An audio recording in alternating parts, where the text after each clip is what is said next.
तो ब्रह्म सूत्र के तीसरे अध्याय के तीसरा पाद, और उसमें हमने पिछली बार 4 सूत्र तक किया था। चर्चा चल रही है उपनिषदों में अलग अलग जगह उपासना अर्थात परमात्मा की जो भक्ति है उसको करने के लिए हमें अलग अलग जगह अलग अलग तरीके के चीजें मिलती है। तो ये जो डिफरेंसेस हैं उसके कारण क्या ये माना जाए कि अलग अलग परमात्मा उपासना पद्धतियां हैं। बेसिकली हमें 3 तरह की डिफरेंसेस देखने को मिलता है। नाम अलग अलग मिलते हैं, अर्थात अलग अलग उपासनाओं के नाम अलग अलग हैं। कहीं जो भगवान या परमात्मा की चर्चा है उसकी जो एडजेक्टिव से वो अलग अलग मिलते हैं, ऐसा लगता है हो सकता है अलग अलग भगवान हो। और जो उपासना का जो ऑब्जेक्टिव है, जो पर्पस है या जो रिजल्ट बताया जाता है, वो भी कहीं कहीं अलग मिलते हैं। तो क्या ये सब अलग अलग हैं? जैसा कि वेदांत का काम है ब्रह्म सूत्र का, कि श्रुतियों में, वेद उपनिषद आदि वाक्यों में जहां जहां इस तरह के कंट्राडिक्शन की अपीयरेंस, ऐसा लगता है कि वहां कंट्राडिक्शंस हैं, तो उनका एक सल्यूशन देना कि वो एक्चुअली क्या कहना चाहते हैं। तो उसी के कॉन्टेक्स्ट में यहाँ भी ब्रह्मसूत्र का जो पक्ष है, जो विचार है कि उपासना तो एक ही है, और उपासना भी एक की ही करनी होती है, ब्रह्म की, परमात्मा की। बाकी जो अलग अलग उपनिषद में या एक ही उपनिषद में अलग अलग जगह जो डिफरेंसेस दिखता है, वो सब माइनर डिफरेंसेस है। प्लेस, टाइम, बोलने वाला स्पीकर की अलग स्पीकर होगा तो उसकी अपने स्टाइल होगा बोलने का। कुछ कॉन्टेक्स्ट के हिसाब से ब्रह्म की जो डिस्क्रिप्शन है वो भी अलग होगा। इस नाते अलग अलग दिखता है। तो अभी पिछले बार हमने इससे रिलेटेड 4 सूत्र किया था, उसकी कंटिन्यूटी में ही आज हम 5वां सूत्र देखेंगे। और जहां जहां उपनिषद में इस तरह की कोई कॉन्ट्राडिक्टरी चीजें दिखता है, उसका क्या एक्चुअल भाव है, भाव मतलब स्पिरिट है, वो बताते हैं। उपसंहारो अर्थाभेदात विधिशेषवत समाने च। उपसंहार कहते हैं एक जगह पर कंबाइन कर लेने को, कॉम्बिनेशन करने। अर्थ अभेदात, अर्थ यहाँ ऑब्जेक्ट है, जो लक्ष्य है, जो पर्पस है, उसको अर्थ कहा गया। क्योंकि प्रयोजन में, पर्पस में अभेद है, इनडिफरेंस से कोई फर्क नहीं है। विधिशेषवत समाने च, उपासना में जो समानताएं हैं, सिमिलैरिटीज है, और जहां जहां, वो तो सिमिलैरिटीज जो है सिमिलैरिटीज है, जहां जहां अलग अलग दिखता है, डिफरेंसेस दिखता है, उन सबका उपसंहार कंबाइन कर देना चाहिए विधि शेष की तरह। विधि शेष क्या है वो समझेंगे, पहले तो सूत्र को पहले से ठीक से समझ लो। अब सूत्रकार, सूत्रकार मतलब ब्रह्म सूत्र का ऑथर व्यास जी, जब ये इन्होंने निश्चय कर लिया, डिटरमाइन कर लिया कि श्रुति ग्रंथों में जो ब्रह्म की उपासना है वो सब जगह समान ही है। अब ये जरूरी है ये बताना कि जो अलग अलग ग्रंथों में जो अलग अलग टाइप की उपासनाएं मिलते हैं, उनको इंडिविजुअली कोट करके उसके अंदर जो एक यूनिटी या यूनिफॉर्मिटी है उसको दिखाना, इवन डाइवर्सिटी में भी जो यूनिफॉर्मिटी है उसको एस्टेब्लिश करना। पॉइंट है कि जब उपासना समान हो, एक ही हो, उपास्य जिसकी आप उपासना क्लियर है ना, उपासना का क्या अर्थ है?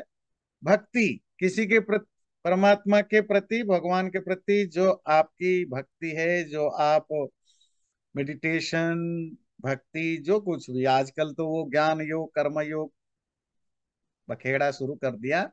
पर ये सब एक्चुअली एक ही है, उपासना।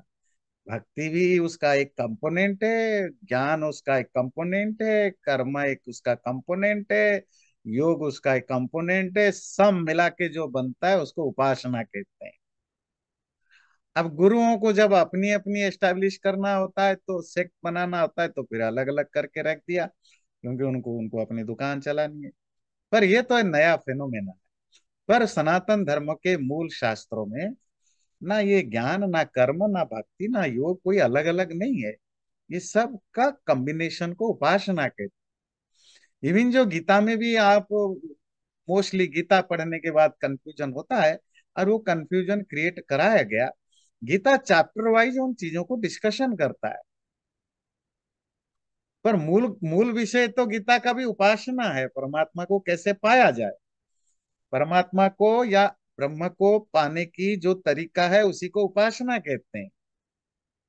और उपासना के अलग अलग चैप्टर वाइज उन्होंने डिस्कशन किया। एक चैप्टर में भक्ति के बारे में, एक चैप्टर में कर्म के बारे में, एक चैप्टर में यज्ञ के बारे में, एक चैप्टर में ज्ञान के बारे में। ये अलग अलग डिस्कशन हुआ। पर लोगों ने, क्योंकि जिनको अलग अलग करना था, तो उन्होंने बोला देखो वहां गीता में तो भक्ति ही कहा है, गीता में तो कर्म ही कहा है, ऐसा कुछ नहीं कहा। एक ही विषय के 10 चैप्टर बना दिया अलग अलग, उसकी जो छोटे छोटे चैप्टर है, और उन सबको मिला के आपको देखना चाहिए। इसलिए प्राचीन सनातन धर्म के शास्त्र में ये सब अलग अलग नहीं मिलते। उपासना शब्द, उपासना का सिंपल वे में बताऊं तो स्पिरिचुअल प्रैक्टिस आप करते हैं, उसी को उपासना कहते हैं। उसमें जप आ जाता है, उसमें तप आ जाता है, उसमें मेडिटेशन आ जाता है, उसमें भक्ति आ जाती है, उसमें ज्ञान आ जाता है। सब मिला के कंबाइंड करके जो बनता है उसको उपासना कहते हैं। क्लियर है उपासना? और उपासना की लिटरेरी मीनिंग भी वही है। उप, उपमला पास, आसना बैठना, बीइंग क्लोज टू गॉड, परमात्मा के पास होने को फील करना।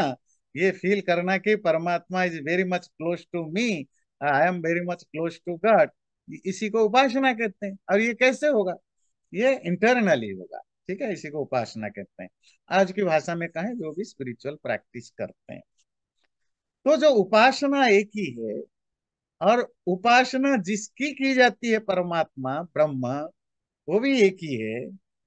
तो उपासना का फल भी एक ही होता है, मोक्ष पाना, परमानंद को, सुप्रीम ब्लिस को, परमानंद को पाना, परमात्मा को रियलाइज करना आदि आदि। हाँ, कहीं कहीं इस डिस्कशन में जब परमात्मा के गुण, उसकी जो फंक्शंस या कैरेक्टरिस्टिक को बताया जाता है, कहीं कहीं माइनर डिफरेंसेस दिख जाता है। या जब उपासना करने की विधि बताई जाती है अलग अलग लोगों के द्वारा, उसमें डेफिनेटली थोड़ी बहुत डिफरेंसेस दिखता है। पिछली बार हम चर्चा कर रहे थे, एक ही बात को 4 लोग बोले तो चारों की अलग अलग स्टाइल होगी, चारों के अलग अलग वर्डिंग होगी। तो वो वर्डिंग से समझने वाले समझ जाते हैं कि भाई ये सेम बातें कह रहे हैं। पर जिनको नहीं समझना हो, वो जबरदस्ती वो चारों को अलग अलग दिखाएंगे। That's a different thing. अब ये सूत्र सिर्फ इतना कहता है, अर्थ अभेद है।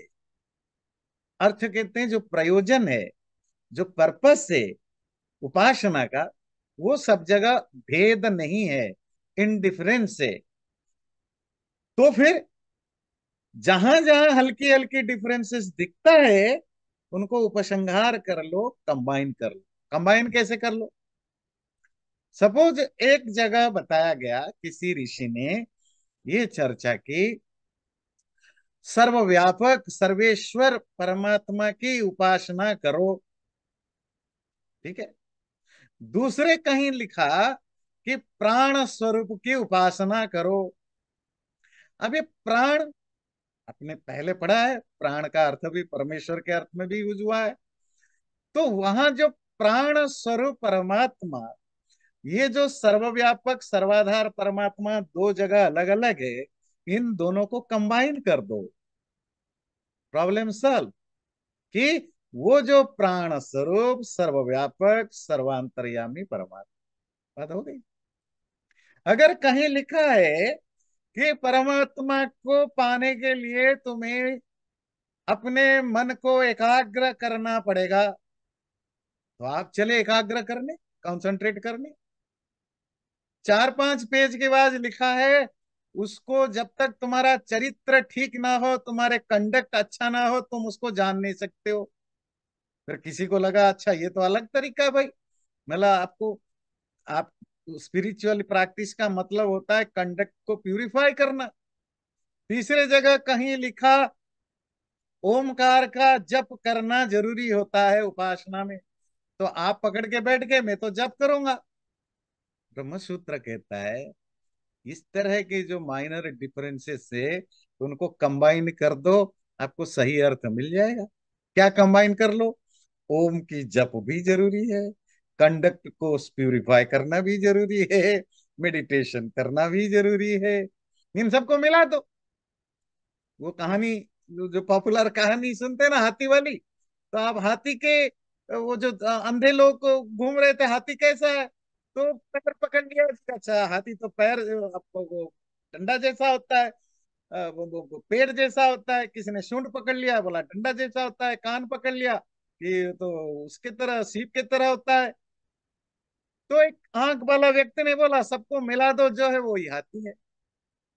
ये सूत्र यही कहता है, उपसंहार करना सीखो। सूत्र देखिए, उपसंहार, इन सब का कॉम्बिनेशन ही करना होता है। क्यों? अर्थ अभेदात। बाकी इनके अंदर जो ऑब्जेक्ट है उसमें अभेद है, उसमें कोई डिफरेंसेस नहीं है। समाने, और उपासना भी समान है, सिमिलर है। एक एग्जाम्पल दिया विधि शेषवत। यहाँ विधि शेष है कि यज्ञ से रिलेटेड एक बात है जो मीमांसा दर्शन में डिस्कशन होता है। मीमांसा दर्शन कठिन होगा, हम आपको सिंपल वे में समझाते हैं। सपोज आप यज्ञ करते हैं, अलग अलग ऑकेजन में अलग अलग यज्ञ होता है, पर जो बेसिक यज्ञ है वो तो सेम है ना। जो शेष है, जो रिमेनिंग पार्ट है, रिमेनिंग पार्ट समझते हैं, जो लेफ्ट ओवर है, जो दूसरे, जो अलग अलग ऑकेजन में दूसरे हैं, वो अलग अलग हैं। इसी तरह ये तो एक्चुअली विधि शेष का ये पर्पस नहीं है, क्योंकि आजकल यज्ञ प्रक्रियाएं खत्म हो गए, तो आपको समझ में नहीं आएगा। तो यज्ञ में जो बड़े बड़े यज्ञ होते हैं उनमें बहुत तरीके के एक्टिविटीज होते हैं। और एक मेन यज्ञ कुंड होता है, उसमें वो मुख्य यज्ञ होता है। साइड में भी बहुत सारे अलग अलग डिजाइन के कुंड होते हैं। कहीं चंद्राकार, अर्ध चंद्राकार, मतलब हाफ सर्कल, कहीं ट्रायंगल, कहीं रेक्टेंगल, कहीं सर्कल। अलग अलग तरीके के यज्ञ कुंड होते हैं, और उनमें अलग अलग उस मेन यज्ञ के क्या कहेंगे, जो एक्सिलरी यज्ञ, जो अंगभूत यज्ञ होते रहते हैं। ये उस मेन यज्ञ के रिमेनिंग पार्ट है जिनको करना पड़ता है। पर at the end of the day ये जो रिमेनिंग चीजें हैं वो उसी मेन यज्ञ को सपोर्ट करने के लिए ही होते हैं। इसी तरह उपासना में उ- जिसकी उपासना कर जाती सेम है, उपासना की तरीका सेम है, प्रयोजन पर्पस भी सेम है। जो अलग अलग ऋषियों के द्वारा कहीं छोटी मोटी डिफरेंसेस है उनको आप इकट्ठा कर लो, तो वो उस चीज को सपोर्ट करेंगे। इसको बेटर है कि, क्योंकि आजकल यज्ञ किसी के आदत नहीं है कैसे होते हैं, तो इसका बेटर एग्जाम्पल लीजिए। सपोज आप, आपके घर में विवाह संस्था है, अपने बच्चे की शादी या विवाह वगैरह करते हैं। विवाह तो विवाह होता है, वेदी पर लड़का लड़की बैठेंगे, पुरोहित जाएगा, उनकी शादी कराएगा, यही विवाह संस्कार है। पर उसके लिए आप पचासों काम तो करते हैं। आप थोड़ी है कि सिर्फ वेदी की तैयारी करते हैं और हवन की तैयारी करते हैं। आप खाने पीने की भी तैयारी करते हैं, आप कपड़ों की तैयारी करते हैं, बर्तनों की तैयारी करते हैं, माला की तैयारी जुगाड़ करते हैं, आप 50 चीजें जुगाड़ करते हैं। पर at the end of the day ये सारी चीजें उस विवाह संस्कार को ही फुलफिल करने के लिए ही होते हैं। इसी तरह उपनिषदों में भी उपासना सेम है, उपासना का उपास्य जो परमात्मा वो भी सेम है। पर जहां कहीं इस तरह के डिफरेंसेस है, उनको उपसंहार कंबाइन कर देंगे तो फिर हो जाएगा।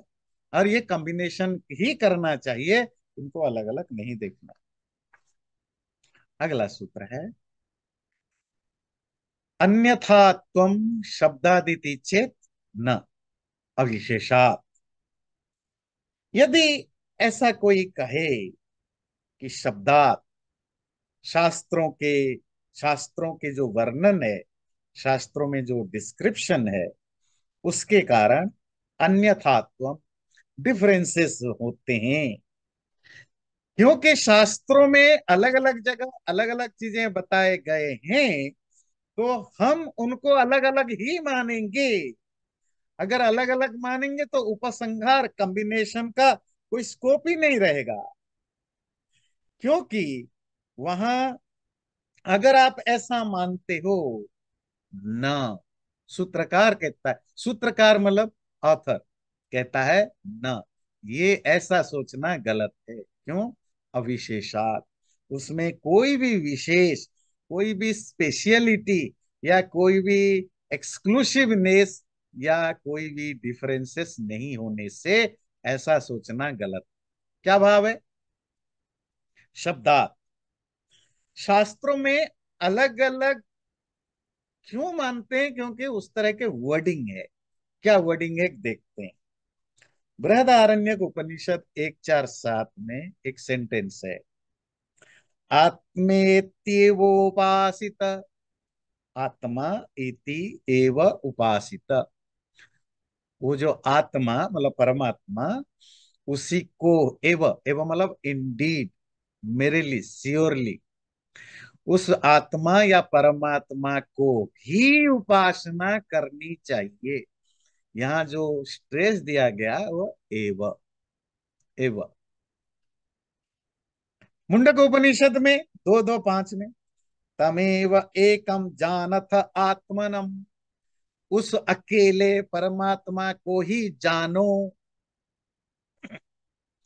अब ये जो पूर्व पक्ष, अपोनेंट कहता है, आप कहते हो कि उनको कंबाइन कर लो। कैसे कंबाइन करें?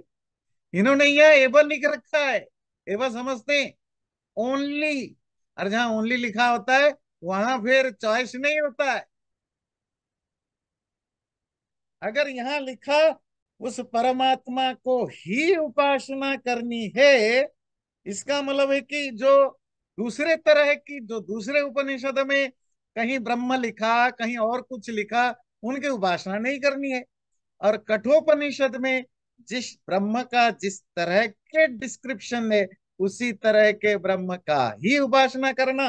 और बृहदारण्य कहता है कि भाई हमारे यहाँ जैसे हमने बताया वैसा ही उपासना करना। ऐसा अपोनेंट, पूर्व पक्ष कहना चाहे तो, अगर ऐसा कोई कहना चाहे कि फिर ऐसा होने पर तो वहां उपसंहार या कंबाइन करने का कोई सेंस नहीं बनता। यहां जो एव शब्द है ना, एव, एव मतलब इंडीड, ये कहने के लिए नहीं कि इस ब्रह्म को पूजना, दूसरे ब्रह्म को नहीं पूजना। ये सिर्फ इतना कहता है कि ब्राह्मण या परमात्मा को ही पूजना, और किसी की पूजा नहीं करना। और किसकी? भाई सूरज को मत पूजो, चांद को मत पूजो, इंसान को मत पूजो, पत्थर को मत पूजो, पेड़ पौधों को मत पूजो, या जो भी आप जैसा भी, शैतान को मत पूजो, राक्षस को मत पूजो, देवताओं को मत पूजो, ब्रह्म की ही पूजा करो। ब्रह्म के अलावा बाकी सबका निषेध होता है। ध्यान रखिए, एक दिन मैंने डिस्कशन किया था विधि और निषेध। विधि जो इंजंक्शन है, जो आपको करने के लिए कहा जाता है, निषेध जो आपको प्रोहिबिट किया जाता है। पर मजेदार बात है, हर इंजंक्शन या प्रोहिबिशन मतलब क्या करना है क्या नहीं करना, वो हमेशा पॉजिटिव या नेगेटिव में नहीं बोला जाता। जैसे किसी चीज को निषेध करने के लिए भी बहुत तरीके होते हैं। निषेध मतलब मना करने के लिए। जहर रखा हुआ है, जहर,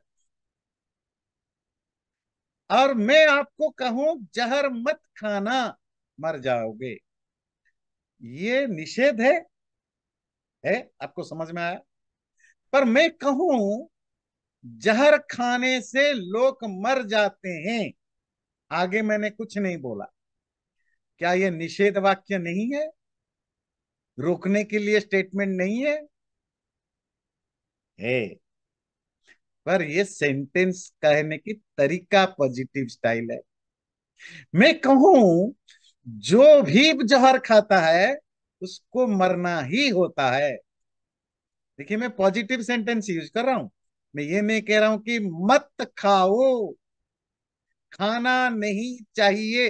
मैं नेगेशन वर्ड यूज नहीं कर रहा हूं इसमें। मेरे सेंटेंस में कहीं भी ना, नहीं वर्ड नहीं है। मैंने सिर्फ कहा जहर जो भी खाता है उसको वो मरता है। इसमें नेगेशन नहीं है ना? पर जो लिसनर, जो श्रोता सुनेगा, वो क्या पॉजिटिव सेंस लेकर जाएगा, जहर खाने जाएगा? नहीं ना। वो उसको मैसेज मिलेगा, नहीं गुरुजी कह रहे हैं कि जहर नहीं खाओ। बात समझ में आती है? तो हमेशा निषेध डायरेक्ट नेगेटिव वर्ड से नहीं होता। इसी तरह पॉजिटिव वर्ड से हमेशा पॉजिटिव चीजें नहीं बोली जाती है, नेगेटिव वे से भी बोला जाता है। आप किसी बच्चे को कहते हो, मोटिवेट करना चाहते हो कि पढ़ो, पढ़ने के लिए आप कहते हो कि पढ़ोगे, मेहनत करोगे तो बहुत बड़ा आदमी बनोगे, बहुत पैसा कमाओगे, बहुत ज्ञानी बनोगे, बहुत आपको सोसाइटी में आपका नाम होगा। इसको अर्थवाद के, पढ़ने की क्या फायदा आप गिनाते हो? क्यों? मोटिवेशन हो। पर दूसरा आदमी ने और एक बात बोला, बोले पता है बेटे, जो नहीं पढ़ते हैं ना, वो भीख मांगने की मजबूर होते हैं और घास काटते हैं, भूखा सोते हैं, उनको खाने को पैसा नहीं मिलता। हमने नेगेटिव बोला, पर मैसेज तो गया कि पढ़ना जरूरी है। ना पढ़ने से बड़ा होकर के तुम्हें पैसा भी, गरीबी में जीना पड़ेगा, पैसा भी नहीं मिलेगा, रेस्पेक्ट भी नहीं मिलेगा। सब नेगेटिव बोल रहा हूं, पर मैसेज आप पॉजिटिव दे रहे हो कि पढ़ना चाहिए। ये आम बातचीत में भी हम विधि निषेध को हमें बिल्कुल इसी तरह बात में नहीं बोलते हैं। इसी तरह जब यहां वो कहता है परमात्मा की ही उपासना करनी चाहिए, इसका अर्थ ये कतई नहीं है एक ही तरह की परमात्मा की उपासना करनी चाहिए, दूसरे तरह की नहीं करनी चाहिए। इसका सिर्फ इतना अर्थ है कि परमात्मा के अलावा किसी और की उपासना नहीं करनी। ये निषेध वाक्य भी है, ये पॉजिटिव नहीं है कि परमात्मा की उपासना करो। ये नहीं, ये कहने के लिए ये कहना जरूरी नहीं था एबा लगाना। जब भी आप एबा लगाते हो, दोबारा सुनिए, आप अपने बच्चे को बोलते हो आज आपको चावल ही खाना होगा, इसका क्या मतलब है? अगर आपको चावल ही खिलाना था, बोलते बेटे चावल खाना। आपने चावल खाना नहीं बोला, आपने क्या बोला? चावल ही खाना होगा। इसका मतलब it's a very strong negative thing. तुम्हें रोटी, ब्रेड, बर्गर, पिज्जा कुछ नहीं खा सकते हो आज। पर आपने ऐसा नहीं कहा, आपने क्या कहा? चावल ही खाना होगा। इसका अर्थ है चावल के अलावा कुछ भी हो वो तुम नहीं खा सकते हो। आपने किसी को बोला कि तुम 5 बजे के बाद ऑफिस से बाहर जाओगे, ये सेंटेंस पॉजिटिव है कि नेगेटिव है? पॉजिटिव है। 5 बजे के बाद ऑफिस से बाहर जाओगे, इट्स ए पॉजिटिव सेंटेंस। पर एक्चुअली जो मैसेज है it's a negative message. Negative क्या है? 5 बजे से पहले तुम निकल नहीं सकते हो। तो जहां इंडीड आए, एव शब्द आए, वो पॉजिटिव मैसेज के लिए नहीं, नेगेटिव मैसेज के लिए होता है।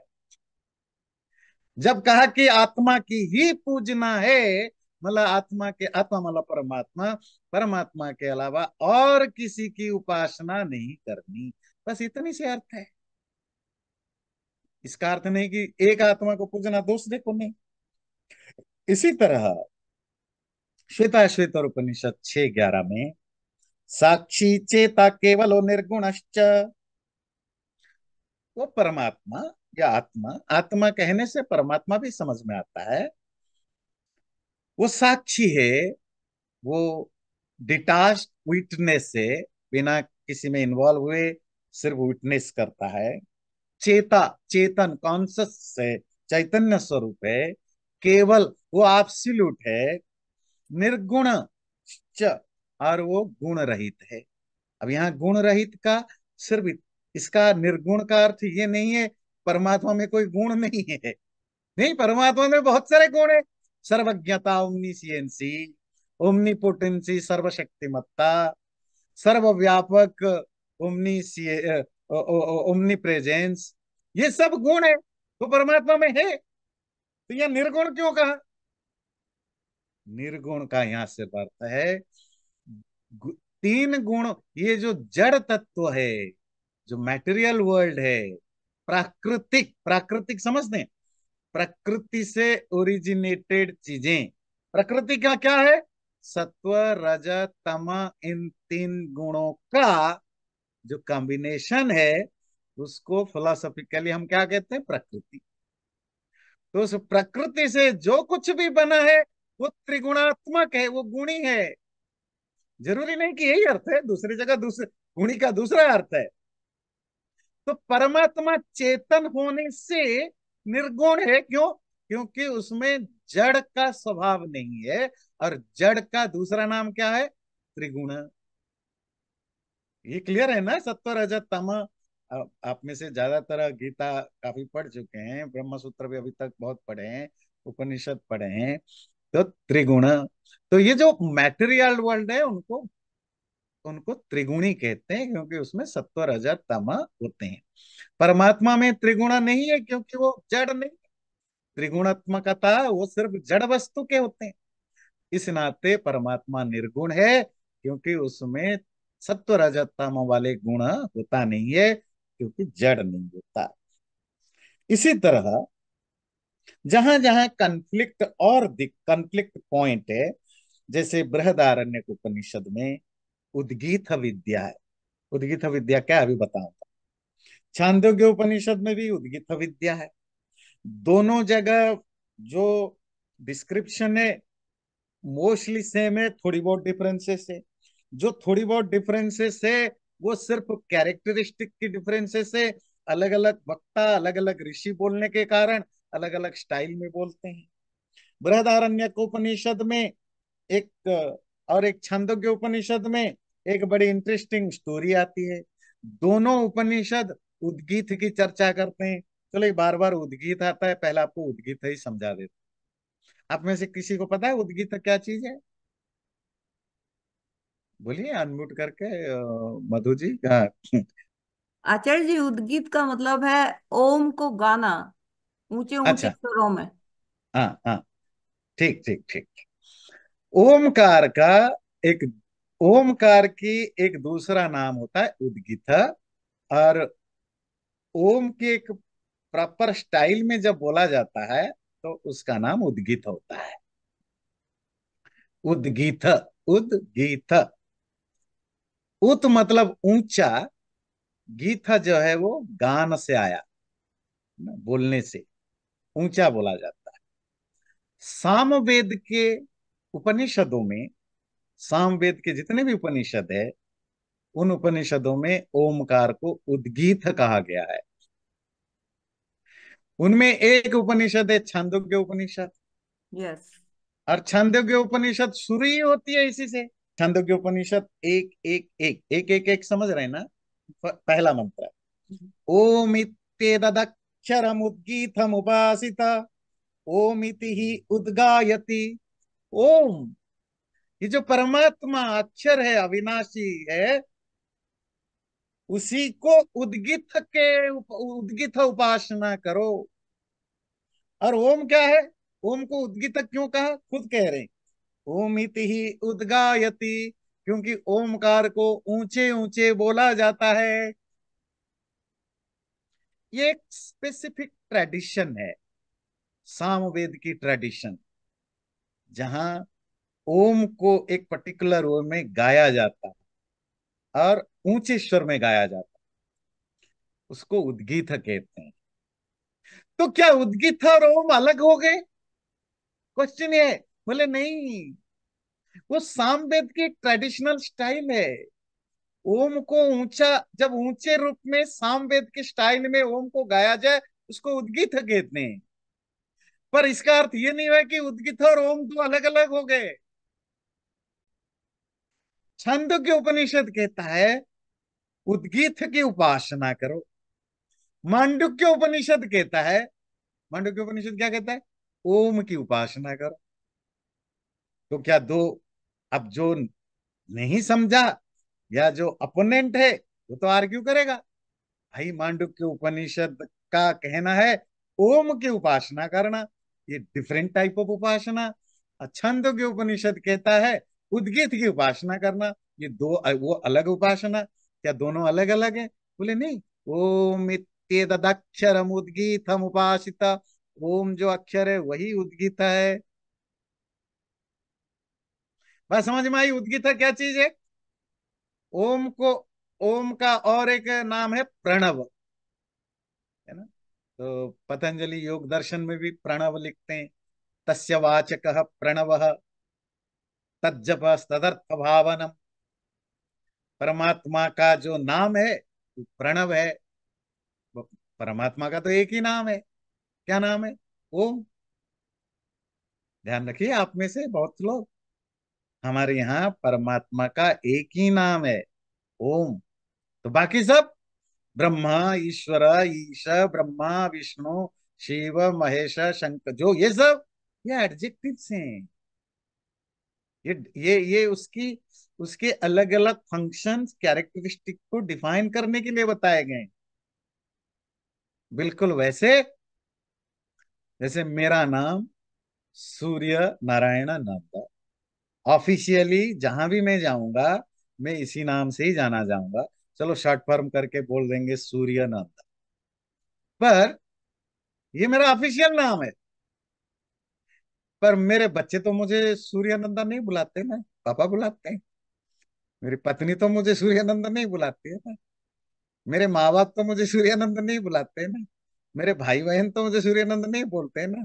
आप लोग भी तो सूर्यनंदन नहीं बोलते हो ना, अब आचार्य जी बोलते हो। मैं किसी वॉलमार्ट में जाऊं, कहीं जाऊं, वो तो मुझे इस नाम से नहीं जानते ना। I am just one one customer, वो मुझे कस्टमर। तो मैं as a human being, as a person, अलग अलग लोगों के, लोग मुझे अलग अलग नाम से बुलाते हैं। क्यों? मेरे अलग अलग फंक्शंस के कारण। आप आचार्य बुलाते हो because of I have a certain function. मेरे बच्चे मुझे बुलाते हैं क्योंकि मेरा उनके प्रति कुछ अलग रिलेशनशिप है। कोई मुझे चोर भी बुलाता होगा, जो जिसको मैं पसंद नहीं हूं, जो मुझे नफरत करता है, वो मुझे गालियां देता होगा, वो कहेगा यार वो तो चोर है, डाकू है, शैतान है।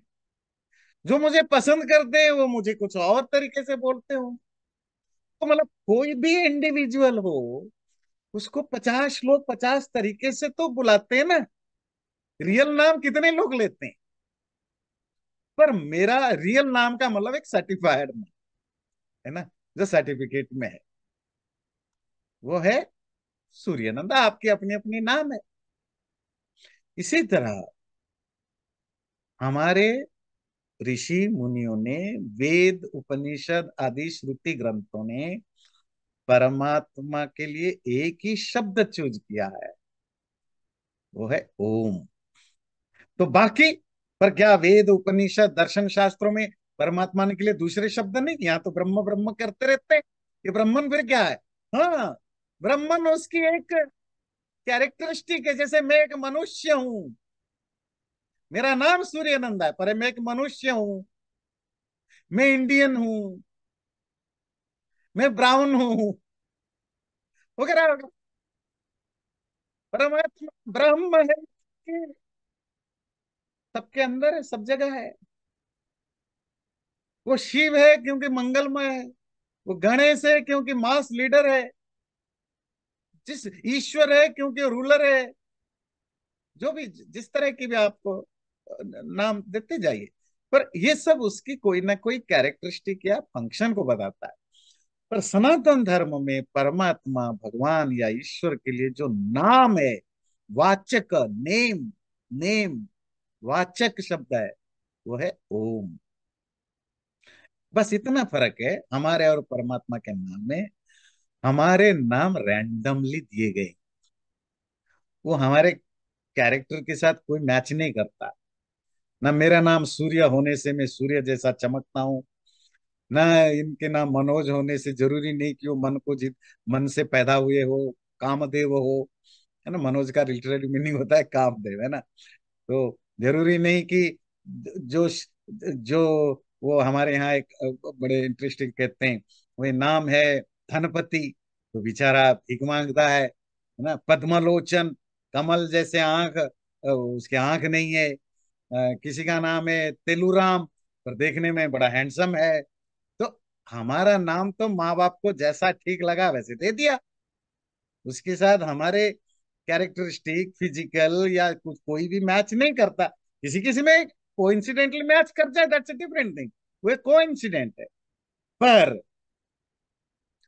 परमात्मा के लिए जो नाम ओम दिया गया है, इट्स वेरी मीनिंगफुल नेम। परमात्मा की हर वो कैरेक्टरिस्टिक को, उसकी नेचर को प्रॉपरली डिफाइन करता है। और इसका सबसे बड़ा कहाँ आपको मिलेगा इस तरह? मांडुक्य उपनिषद आप पढ़ते हैं ना, वो मांडुक्य उपनिषद है क्या? ओम की व्याख्या है। ओम की व्याख्या किस नाते कि ओम क्यों परमात्मा का नाम है, वो ओम की इंटरप्रिटेशन के थ्रू वो डिफाइन करता है कि परमात्मा कैसा है। कठोपनिषद में भी थोड़ा सा चाप, मुंडक उपनिषद मांडुक्य तो पूरा का पूरा ओम की व्याख्या है, पर मुंडक में, कठोपनिषद में, छांदोग्य में, बृहदारण्यक में बहुत सारे पूरे के पूरे चैप्टर या बहुत सारे है जहां ओम को एक्सप्लेन किया जाता है, कैसे ये परमात्मा का नाम है और क्यों है, और उसका क्या कनेक्शन है परमात्मा के साथ। बात क्लियर हुई? उसी ओम को, जो परमात्मा का नाम है, कभी हम प्रणव बोलते हैं, कहीं उद्गीत बोलते हैं, कहीं अलग अलग नाम से जाना जाता है। तो क्यों बोलते हैं प्रणव, वो तो हम और किसी दिन चर्चा करेंगे। आज टाइम, आज तो हमारा फोकस उद्गीत पर है। उद्गीत, उस उद्गीत के ऊपर दो स्टोरी मिलती है। जैसे आप प्रश्नोपनिषद केनोपनिषद में स्टोरियां पढ़ते थे कि आत्मा कैसे महान है, इंद्रियां भागने लगे तो उनमें कंपटीशन हुआ। तो जब एक एक इंद्रियां जाने लगे कोई फर्क नहीं पड़ा, तो जब प्राण निकलने लगा तो सब चिल्लाने लगे। तो एक प्राण को इम्पोर्टेंस देने के लिए स्टोरियां है, कहीं आत्मा को इम्पोर्टेंस देने के लिए स्टोरियां है। इसी तरह बृहदारण्यक उपनिषद और छांदोग्य उपनिषद में अलग अलग, ये दोनों में उद्गीत या ओमकार को समझाने के लिए, उसकी इंपोर्टेंस समझाने के लिए स्टोरियां बताई गई। दोनों स्टोरियां अलग अलग है। अब वो संक्षिप्त में, जैसे बृहदारण्यक उपनिषद में जहां उद्गीत विद्या, उद्गीत उपासना की बात करते हैं, तो वहां कहते हैं देव और असुरों के बीच में लड़ाइयां होती थी, और देवता हार जाते थे, असुर जीत जाते थे। तो देवताओं ने चाहा कि हम कैसे राक्षसों को हराएं, तो वो वाणी के पास गए, वाणी को बोले तुम जोर जोर से उद्गीत की स्तुति करो। उद्गीत की स्तुति करो। उद्गीत का क्या अर्थ आप समझ गए। यहां सिर्फ कहा कि उद्गीत की वाणी है, पर असुरों को पता चला कि ये उद्गीत की वो स्तुति करेगा, गुणगान करेगा, तो ये जीत जाएगा। तो उन्होंने मुंह को, वो जो वाणी को कुचल डाला, मार डाला। फिर वो देवता वो इंद्रियों के पास गए कि प्राण के पास गए कि तुम वाणी को शक्ति दो, जिससे वाणी उद्गीत को बोल सके, और उद्गीत को स्तुति करेगा, मतलब परमात्मा की स्तुति करेगा, तो हम जीत जाएंगे। तो असुर गए, वो प्राण को भी मार डाले।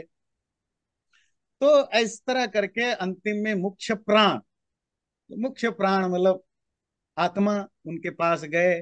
फिर फिर मुख्य प्राण ने उनको हेल्प किया, और मुख में शक्ति आई। फिर उन्होंने गाया। जब गाया, उद्गीत को गाए, तो फिर असुर हार गए, देवता जीत गए। छोटी सी स्टोरी है। इसी तरह छांदोग्य उपनिषद में भी इसी उद्गीत के लिए, महत्व के लिए एक स्टोरी है। तो देवताओं ने उद्गीत को लिया और प्राणों का उद्गीत को गाने की कोशिश की। तो उन्होंने, असुर ने उनके प्राणों को कुचल डाला। यहाँ वाणी की शब्द नहीं। फिर मुख्य प्राण के पास गए, आत्मा के पास, वहां वो उद्गीत की उपासना की। जब की तो असुर डर के मारे भाग गए। यहाँ दोनों जगह, बृहदारण्यक उपनिषद में भी, छांदोग्य उपनिषद में भी, उद्गीत को ग्लोरीफाई किया जा रहा था। पर यहाँ प्राण को इंपोर्टेंस दिया गया कि प्राण के द्वारा उद्गीत को बोला जा सका, व उद्गीत का नाम लिया जा सका, जिसके कारण असुर भाग गए। तो प्राण ज्यादा इंपोर्टेंस, छांदोग्य उपनिषद में प्राण को ज्यादा इंपोर्टेंस दिया गया। तो पूर्व पक्ष कहना चाहता है, तो प्राण परमात्मा होगा, यहाँ प्राण की उपासना की बात कही है। और बृहदारण्यक उपनिषद में उद्गीत की उपासना की बात कही, क्योंकि प्राण ने ही उद्गीत को बोला, और प्राण के कारण असुर भाग गए। तो प्राण की उपासना माने दोनों ही उपनिषद में, दोनों ही उद्गीत के रिलेटेड कहानियों में, या जहां भी ग्लोरिफिकेशन है, वहां जहां छांदोग्य में प्राण को ही सुप्रीम बता, वहां प्राण ही ब्रह्म है। बृहदारण्यक उपनिषद में उद्गीत को सुप्रीम बताया गया, तो वहां उद्गीत ही ब्रह्म है। बोले प्रमाण क्या है। क्योंकि बृहदारण्यक उपनिषद में खुद कहता है 1:3:23 में, सएव उद्गीत समलम, वही प्राण ही उद्गीत होता है, और किसी कॉन्टेक्स्ट में। तो कहने का भाव है, जो कि हम अ, आगे पढ़ेंगे, अलग अलग कॉन्टेक्स्ट में परमात्मा को कहीं प्राण कहा गया, कहीं ज्योति कहा गया, कहीं आकाश कहा गया, पर at the end of the day they are saying the same thing. उसी ब्रह्म की उपासना की बात करते हैं, उसी ब्रह्म की ग्लोरिफिकेशन की बात करते हैं। और उद्गीत जो यूज यहाँ हुआ है, वो उद्गीत भी उसी परमात्मा का ही नाम है। तो कंक्लूजन है कि वेद और उपनिषदों में शब्दों में जहां डिफरेंसेस दिखता है, आप उसकी लिटरेरी मीनिंग में मत जाइए, उसको समझिए किस सेंस में कहा गया। हमने दो एग्जाम्पल दिया, एक एव वाला, आत्मा इति एव उपासिता, तमेव एकम जानथ आत्मनम। दूसरा उद्गीत और प्राण वाला, इस तरह निर्गुण वाला। ये तीन चार एग्जाम्पल से ये है कि वो शब्द में भी जहां जहां आपको डिफरेंसेस दिखता है, वहां भी डिफरेंसेस नहीं है।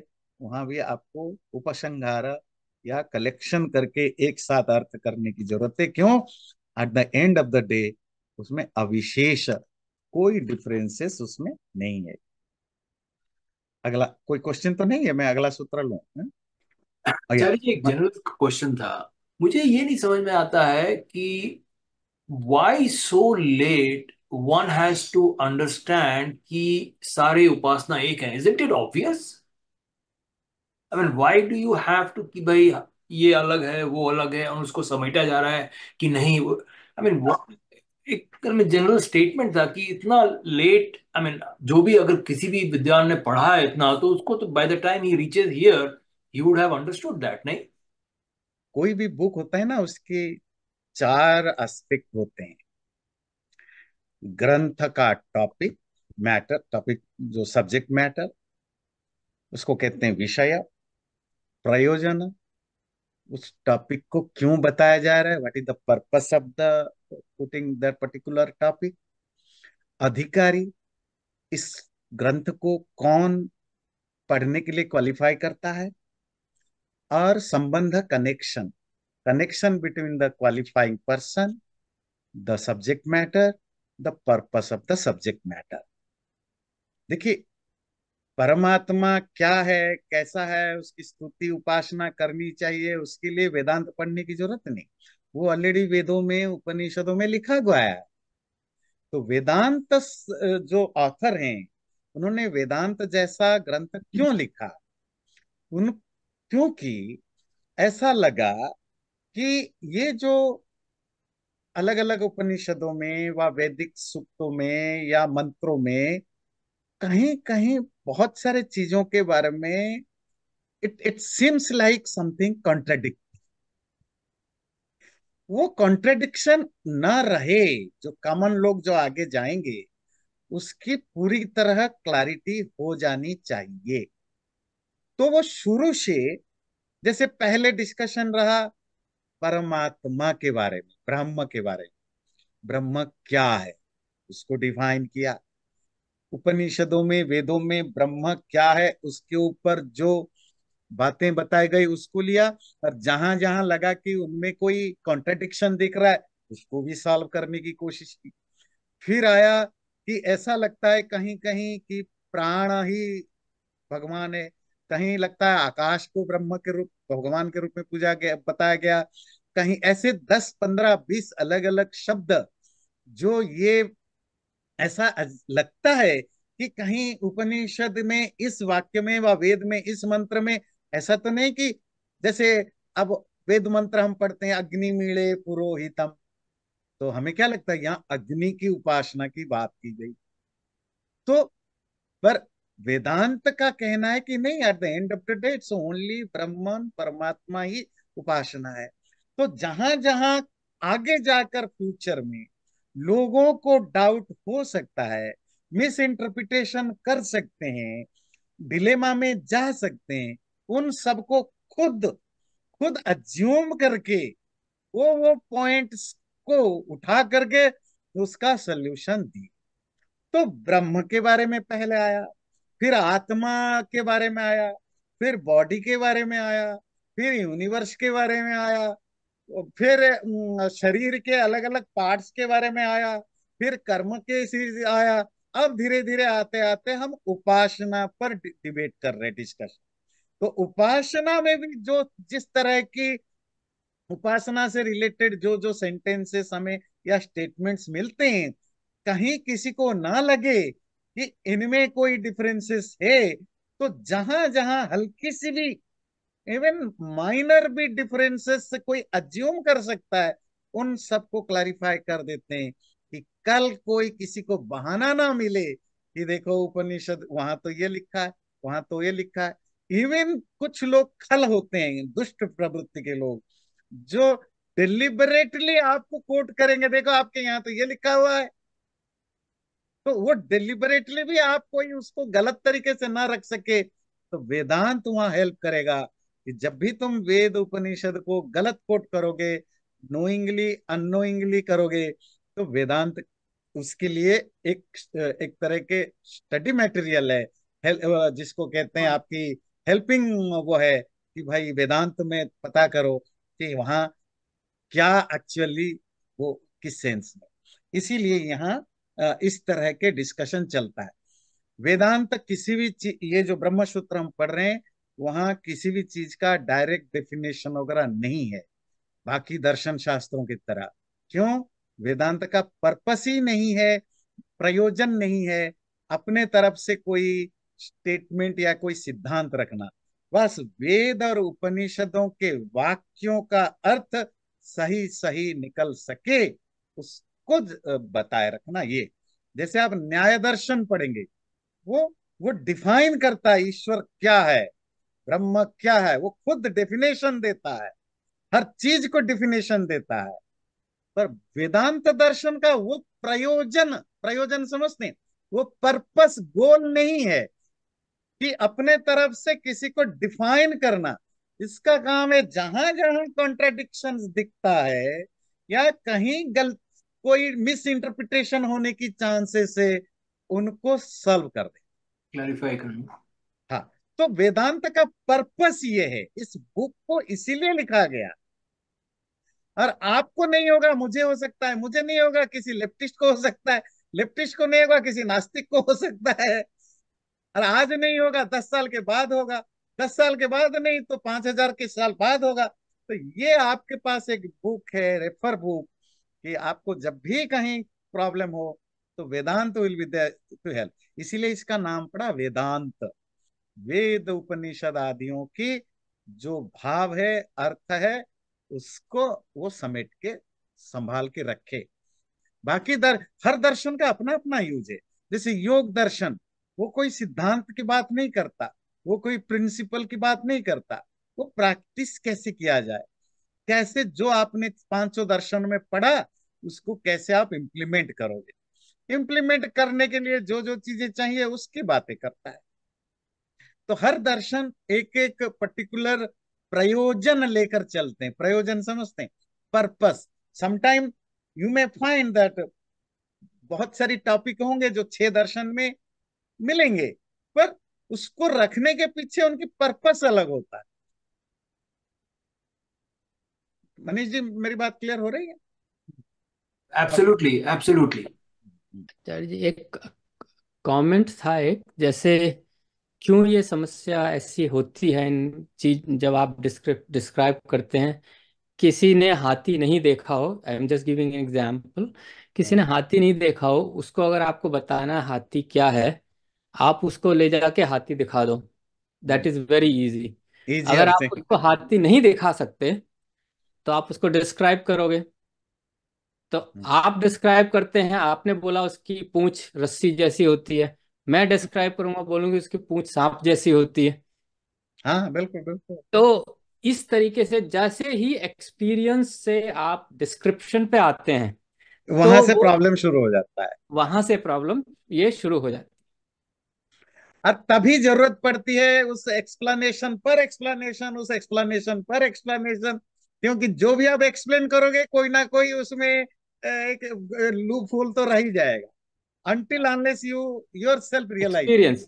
या हाँ, वो बिल्कुल कभी भी, बिल्कुल। Description can not be perfect, language perfect, can या नेवर बी परफेक्ट, तो उसीलिए बिल्कुल बिल्कुल, नहीं नहीं, बिल्कुल एब्सोल्युटली राइट। चैनल को सब्सक्राइब जरूर करें और वीडियो अच्छा लगे लाइक भी जरूर करें।